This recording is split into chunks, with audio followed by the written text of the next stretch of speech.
Welcome to another episode of the Sport Media Professionals Podcast. I'm your host, Nick Springer. On today's episode, I'm joined by Dr. Donald Elder. He's a university professor at Eastern New Mexico University, a play-by-play broadcaster, and a public radio announcer as well. On today's episode, Donald Elder will talk about a special someone who helped him through his broadcasting career, how he got started in broadcasting, and what he would say to someone looking to start their career in today's world. Enjoy.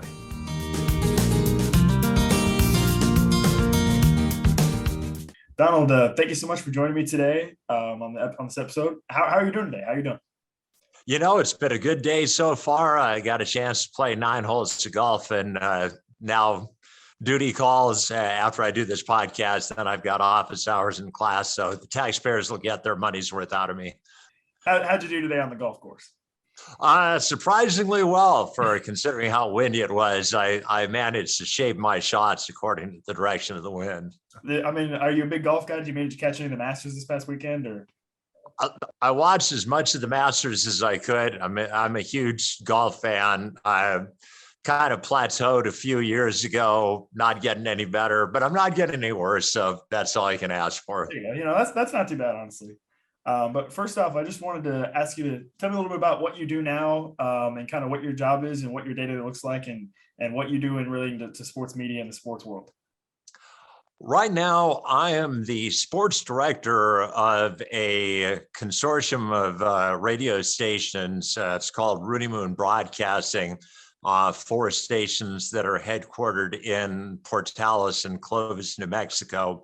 I do sports spots on 3 of those channels. And then on one channel, I'm actually, in addition to being the sports guy, I'm also an on-air host from 6:30 until 9 o'clock in the morning. We have the public television station for this part of the world, headquartered at Eastern New Mexico University, where I'm a professor.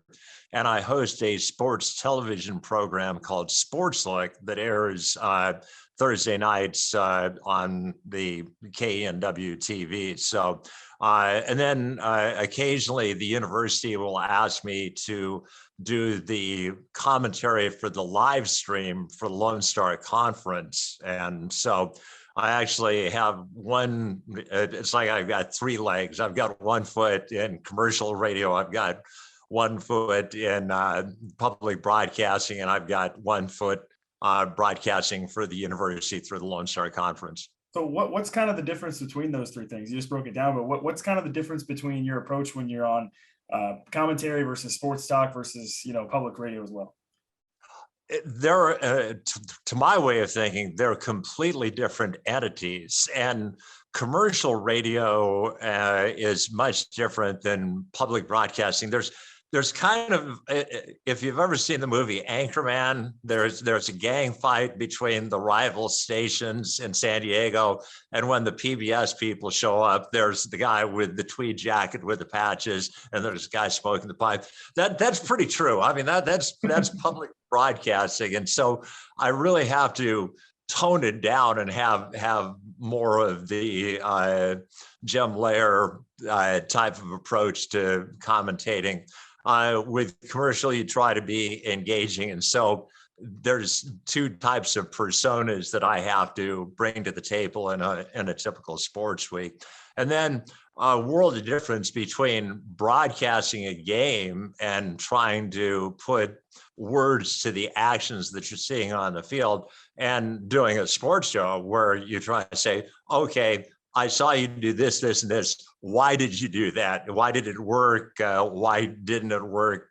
So it's a completely different skill set between doing sports talk and doing sports broadcasting.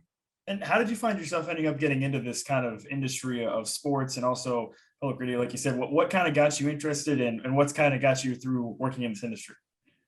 Nicholas, I'd love to tell you it's because I'm just really well qualified for the job. I'm not. My connection with broadcasting growing up was the fact that my dad had actually been a broadcaster. He actually worked for NBC back in the day when Chicago was actually the headquarters of National Broadcasting Corporation. And so he was radio, and then when television came into being in the period after the Second World War, he made the transition over to television. He got out of it just like almost exactly to the day 9 months before I was born. So I never actually got to see my dad do sports broadcasting, never got to hear him do sports broadcasting. But I grew up with people saying, "Oh, you're Don Elder's son," because he's Don Elder Jr. and I'm Don Elder III. And so it was like, that was great. You know, I was really proud. I mean, people loved my dad and we're always talking, but it's like, if I'm going to have my own life, I better carve out something different. I didn't want to be like Joe Buck to Jack Buck.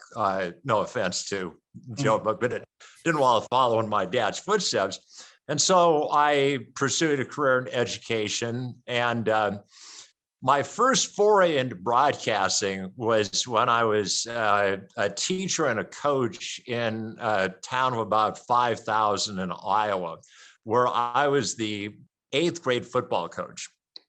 And I don't know what your experience is with football, but in Iowa, if you're the 8th grade football coach on Friday night, you're going to the school that your high school is going to be playing the next week, and you're the scout.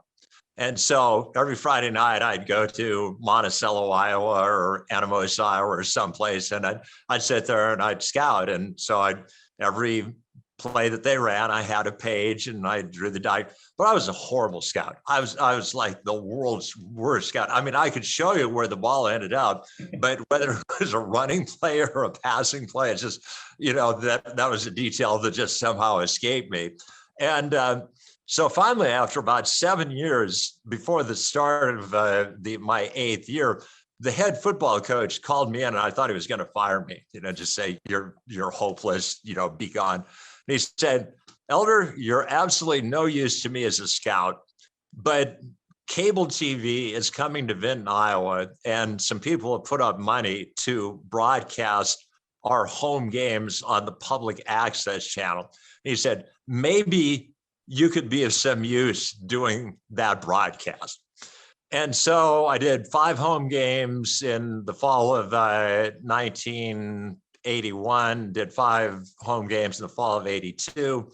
And then in the spring of 83, I made the decision to go to grad school. And so resigned my position, went to University of California, San Diego to get my PhD.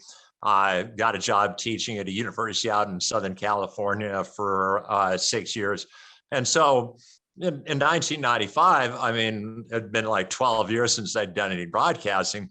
And we moved to Portales, which is where Eastern New Mexico is located. And my wife got a job being the assistant administrator to the Chamber of Commerce. And so as she's meeting and greeting people in the community, she's talking with them. And she jokingly told the owners of the radio stations, "Oh, my husband's had some experience in broadcasting," not mentioning it was just 10 high school football games on a public access channel. But lo and behold, out of the blue, in February of my first year, I get a phone call, and it's the owner of the radio station. And it was a woman named Sandy Bergman. And she said, "Hey, do you pay much attention to local radio?" And I said, "Yeah." And she said, "Well, have you ever heard the Coach's Show that airs on Wednesday nights?" And I said, "Yeah, I listen to that." She said, "Well, the host his car broke down between Santa Fe, New Mexico, and Portales. He's not going to be able to get back in time to do the broadcast. Your wife said that you've had experience broadcasting. Could you fill in?" And I said, "Well, geez, I've never done anything like that." But she said, I just need one night." And I said, "Yeah, sure." And so I showed up and did an interview and thought, well, that was kind of fun. And next day I get a call from Sandy, and she said, "Would you like that job on a permanent basis?" And I said, "Well, I don't want to take the job away from the guy." And she said, "No, he's been, for a year or so, he's been kind of hinting that he'd like to get out of doing that show. And we heard you and you did a good job. And so would you do that?" And I'm like, "Okay." So now I'm broadcasting a once a week radio coaches talk show. And then the baseball season started. and she said, would you like to do play-by-play for Eastern New Mexico baseball? Well, baseball was my favorite sport growing up. If I'd had a better fastball, that's what I wanted to do for a living, was play baseball. But when your fastball tops out in the high 70s, you're not going to get many pro scouts looking at you. So love baseball. And it's like, yeah, I'd love to do that. And so I broadcast baseball. And then in the summer, she said, well, would you like to do all Eastern sports? And I said, yeah, sure. Why not? And so then I started broadcasting. And from that point on, I've been broadcasting Eastern football, Eastern basketball, Eastern baseball. I also do a lot of high school games when they need somebody to fill in to broadcast high school. And then in 2012, KNW, the head of KNW called me up and said, do you ever watch public TV? And I said, yeah. And do you ever watch Sports Look? And I said, yeah, it's Thursday nights and really good show. And they said, well, our host is leaving, and would you like to be the host of that show? And it's like, well, when do you tape? And they said Tuesday nights at 6 o'clock. And that was perfect because every semester I teach a once a week class at 7 o'clock from 7 to 9:30. And it's the building right next to the comm center where I teach. And so it's like, well, yeah, I could tape Sports Look and then go across the street and teach my class. And so since 2012, I've been the host of Sports Look. And Nicholas, like I said, I would love to tell everybody on this podcast, I had this, and this in my background. I took these classes, I apprenticed with such. It's just, it proves right place at the right time. Yeah. So you just literally stumbled into it basically, right? Yep. Yeah. So, but when you talked about your dad, I wanted to ask you, you never obviously watched him sports broadcast live, but did you ever go back and listen to anything he did or watch things that he did before you were born? Amazingly enough, there was only one tape of anything that he wanted to keep. It turned out that he actually did the last interview with Babe Ruth before Babe Ruth died. And he thought that was memorable. And I think that's pretty memorable too, yeah. Exactly. So that's one of my prized possessions. And if my house burns down, I'm grabbing my 7-iron and I'm grabbing that tape. Those are the two indispensable things I have to save. Everything else is replaceable, but those two things are I'm going to save. So you said baseball was your favorite sport, but in terms of broadcasting, is it your favorite sport to broadcast also, or what's the difference in your eyes between the broadcasting different sports? Here again, Nicholas, and maybe there are other broadcasters that you're talking to that would have a different impression, but to me, basketball, football, and baseball really, really, really different to broadcast. Basketball, you're just boom, boom, boom, boom, boom. And especially at Eastern, we traditionally have coaches that really like to push the tempo. They like to press.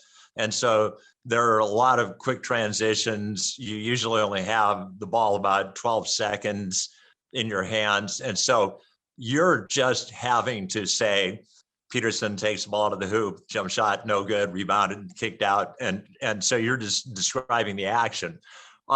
Football, you get a little bit of a chance, a little bit of a break between describing the play and saying, well, on that play, clearly the left guard didn't seal his responsibility, and that's why the linebacker was able to plug the gap. And then you said, and up to the line of scrimmage, here come the Greyhounds, 2 left, 3 right. Baseball, you can be really philosophical. You can, there's a pitch, and then, this reminds me of 1956 when Jackie Robinson played his last season, and so I have an ability to go into the two subjects that I really know, which are history and music. You get me on any other subjects outside of sports, history, and music, I'm dumbfounded. I'm like the worst kind. But if you ask me a question about music, ask me a question about history, ask me a question about sports, I can usually give you some sort of a story. And so baseball really lends itself to being able to bring in stories and use as an analogy of what's happening. And what were some of the challenges that you faced? I mean, obviously you're juggling a lot of different things. As you said, you listed off all the different things that you're doing. How have you kind of used that to balance with your personal life and some of the challenges you faced over the course of your career? I was really fortunate, Nicholas, I had a marvelous wife. Unfortunately, she passed away about a year ago, but we were married 47 years, and she was just like, she married me under the assumption that I was just going to be a high school teacher and coach, and that she was kind of ready for that lifestyle. And then after 9 years, it's like, honey, I'd really like to get a PhD and teach on the college level. And it's like, sure, let's just drop everything and move to San Diego. I'll get a job and help finance you. And then, became a college professor. And then all of a sudden I become a broadcaster. I mean, we'd been married for 21 years. And all of a sudden it's like, honey, on the weekends, we're going to be going to Stephenville, Texas. And Incarnate Word used to be in the Lone Star Conference. So we're going to be going to San Antonio to broadcast. And she was just like, yeah, let's do it. And she actually developed a really good system for keeping score, keeping track of plays in football. So I didn't have to wait until the end of the quarter. Usually, if you're at a good place in the Lone Star Conference, every time there's a score, they'll print you a sheet and they'll bring it to you. Most schools in the Lone Star Conference, end of the quarter. Some schools in the Lone Star Conference, it's halftime, end of the game. And so she developed a system where I could see that, like, the Greyhounds had a 9-play drive. They'd run the ball 6 times, they'd throw the ball 3 times, and for this many yards. Basketball, she had a chart and wrote in big letters so that I could, or big numbers so I could read them. Points and rebounds, which is basically most of what people really want to know. And so she was great. And for my sons, I would imagine that they probably had the biggest adjustment, because my older son was a baseball and basketball player for Portales High School. And I wound up doing some of his games. And so that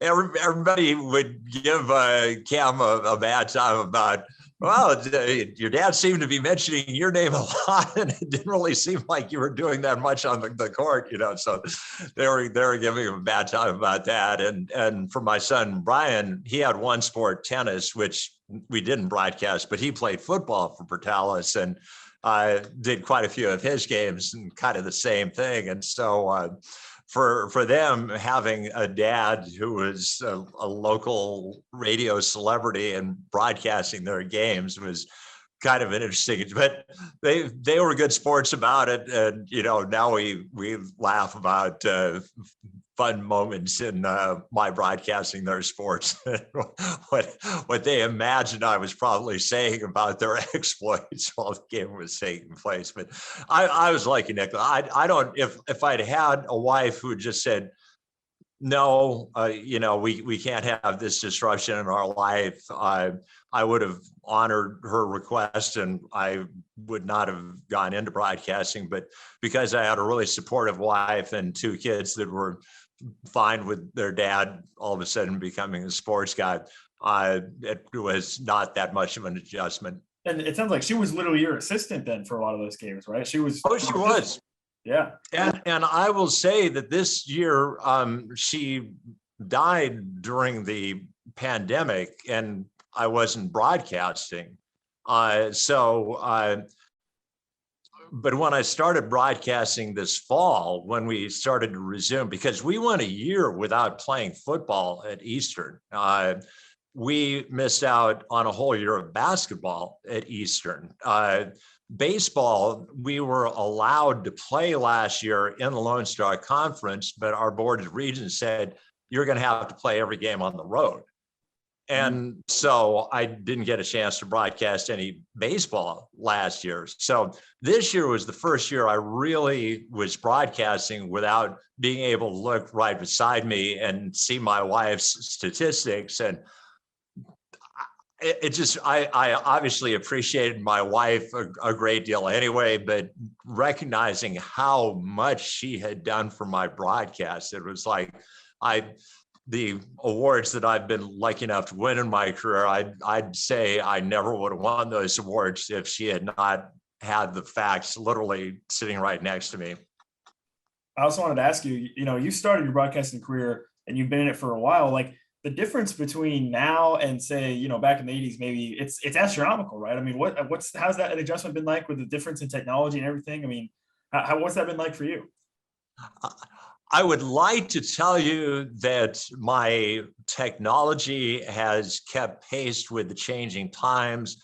But if you can believe this, Nicholas, I'm actually still using the same system that I used back in the 1990s. We are the only school in the Lone Star Conference. I go and I sit and broadcast basketball. In football, I usually have a booth, so you don't usually see your counterparts. But basketball, I'm on one side of the scorer's table. I see my counterpart at the other end, and they've got the Comrex system, and I'm sitting here with a punch button, dial in. It's like, oh my God, I feel so embarrassed. But so technologically, from a broadcast standpoint, my broadcasts really haven't changed. We have a new athletic director at Eastern New Mexico University. Actually, the guy that used to be the head basketball coach at New Mexico State, Paul Weir, is now our athletic director at Eastern New Mexico. And one of his priorities is he wants to get a system, and if the radio stations won't buy it, he's trying to find institutional money so that I can get a clear signal for my broadcast. But the one thing, there are things that have changed, especially baseball, because back when I started broadcasting baseball, unrestricted bats, and we're at 4,000 feet of elevation in Portales. Wind always blows from the west at this time of year, from home plate to left field west. And so we literally 20 runs a game for the winning team. I mean, you would continue to steal bases. If you had a 10-run lead, you'd still be stealing bases. You'd be trying to play for those extra runs, because that team that you were playing could easily hit 4 home runs in an inning and all of a sudden get themselves back into the game. So that's changed, much lower scoring games. And New Mexico is a state that's gone to wooden bats for high school. And so high school games aren't nearly as high scoring. Obviously, there have been rule changes in basketball, rule changes in football. So the game has changed technologically. The synthetic basketball that they used this year in college basketball, that took some getting used to, because it looked like they had an orange beach ball out there instead of a basketball. So the games that I broadcast have changed technologically, but the way I broadcast them still the same as it was in 1995. If somebody came up to you today and they were interested in getting involved in sports broadcasting, or they wanted to pursue a career, what advice would you give them? What would you tell somebody who was interested in getting into it today? I'd give them 3 pieces of advice. First of all, I'd say listen to as many different broadcasters as you can. Don't try to copy any of them, but recognize what makes them good. There are certain commonalities. Every broadcaster who's regarded as being good, whether it's Chris Collinsworth, Joe Buck, whatever, they all have certain things in common. So try and figure out, okay, this is what makes this person's broadcast good. This is what makes this person's broadcast good. Second thing I'd say is volunteer. I was the one out of a million where they called me, and out of the blue, cold called me into broadcasting. Contact your local radio station, contact your local TV station, contact whoever and say, I'd really be interested, and put together a demo of it's really easy to do. Just have a ball game, turn down the sound, and then describe what you're watching. And if you get no, come back and say, hey, if things changed, because I'm still really interested. And the third thing I would say is you've got to have an understanding that you're the connection to a game for people who can't be there. And you're going to get some casual people that'll just turn on for a couple of minutes. But I always try to picture a grandmother sitting somewhere in an assisted living facility, can't travel, grandson is playing a game. You're the only connection that she has. You're how she will know that her grandchild is playing. And so I always try to picture that there is somebody listening that is really going to care about the accuracy of my broadcast, and that keeps you on your toes. That'll keep you engaged, and that means that every time you broadcast, you'll be broadcasting a quality product. Now, I got one final question for you. If you could go back in time and meet yourself before you did those first football broadcasts back in the 1980s, do you think your past you would believe where you are today, or what would you say you think to your former self? Myself in the 1980s would never have. I mean, I just had my 50th class reunion, and I saw a bunch of kids, and we were talking, and I had a number of classmates that were like, God dang, I thought by now I'd be doing this, this, and this. And, really expressed regret that they hadn't taken advantage of opportunities. I thought at this age, I'd still be teaching 5 periods of U.S. history and coaching 8th grade football. I mean, that was as far as my ambition went. And to be able to broadcast in a Lone Star Conference, to be able to host a television program on public broadcasting, and to be in the New Mexico Broadcasters Association Hall of Fame, to be Lone Star Conference Broadcaster of the Year one year. I mean, I never would have dreamed that possible. And I never try and forget, Nicholas, that all I do is I put words to their exploits. They're the players, they're the ones that win the awards. They're the ones that actually should have the plaque, because if you don't have a quality product, if you've got a bunch of numbskulls that are playing the game, it's not going to make for very good radio or very good TV. But if you've got quality individuals who are trying their hard, representing their schools, that makes for a good broadcast. So the success that I've had is not here, it's out on the playing fields. Great. Don, thank you so much for joining me. It was a pleasure having you on. Appreciate you. Good luck to you in the future, and thank you so much. And Nicholas, remember that if I can do it, you can do it, because you're obviously much more articulate than I am. So good luck in your career. Thank you very much. Thank you.